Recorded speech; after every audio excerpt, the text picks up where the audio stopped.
ஒரு சிறிய ராஜ்யம். அந்த நாட்டில் மக்களுக்கு எந்த குறையும் இல்லை. அந்த நாட்டின் ராஜா ஆதிராஜன். ஆதிராஜன் வீரனும் கூட, புத்திசாலியும் கூட. ஆனால் மனதில் மட்டும் ஒரு தனிமை இருந்து கொண்டே இருக்கும். ராஜாவின் மனைவி மாயா அழகாக இருப்பாள், கருணை உள்ளம் கொண்டவள். ஆனால் பேசாதவள், மௌனமாகவே இருப்பாள். திருமணமான நாளிலிருந்தே அவள் ஒரு வார்த்தை கூட பேசவில்லை. அரண்மனை முழுக்க ஒரே பேச்சு, ராணி ஏன் மௌனமாக இருக்கிறாள் என்று. இதனை கேட்ட ராஜா மருத்துவர்களை அழைத்து பரிசோதித்தார்கள். மந்திரவாதிகளையும் அழைத்து சோதனை செய்தார். எதுவும் பலிக்கவில்லை. இன்னும் முயற்சி செய்து பார்க்கலாம் என்று பெரிய மருத்துவர்களை அழைத்து வந்து பரிசோதனை செய்தார். ஆனால் எதுவும் பயனடையவில்லை. ஆனால் ராஜா ராணியை பார்த்து கேட்டார், நீ என்னை காதலிக்கவில்லையா என்று.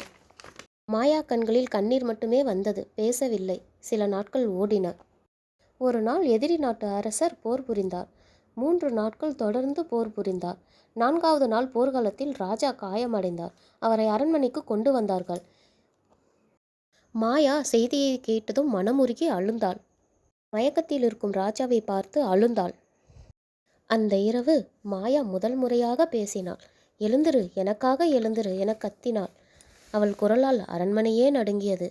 ராஜா மெதுவாக கண்களை திறந்தார். நீ பேசினாயே என்று மெதுவாக சொன்னார். மாயா சொன்னால், திருமணத்திற்கு முன்பு முனியவர் ஒருவர் சாபம் விட்டார்.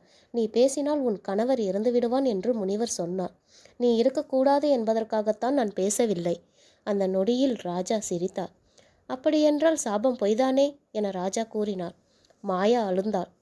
என் காதல் உண்மை என அழுதாள். ராஜா ராணியை சமாதானம் செய்தார். அன்று இரவு ராஜ்யம் கேட்ட ஒரே மந்திரம் ராணியின் குரல் மட்டுமே. இந்த ஸ்டோரி பிடிச்சிருந்தால் லைக் பண்ணுங்கள், சப்ஸ்கிரைப் பண்ணுங்கள்.